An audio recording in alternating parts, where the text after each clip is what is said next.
for the Caribbean, and this is just the Caribbean countries, you can see for each country which ones were fully closed. That's the red at the bottom. Were they mostly closed, partially closed in the yellow, or open, which is the green?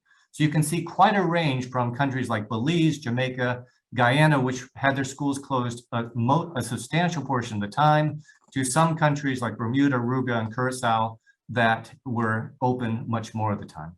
So you have a lot of variation between. So what happened as a result?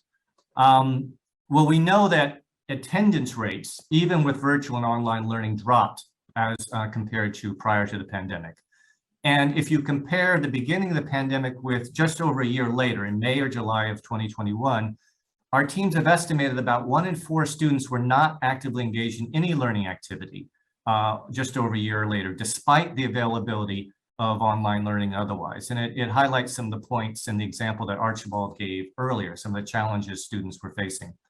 And we also see significant inequalities among students and among different groups, and that were disproportionately affected by attendance, with disadvantaged students particularly facing challenges with learning and attendance.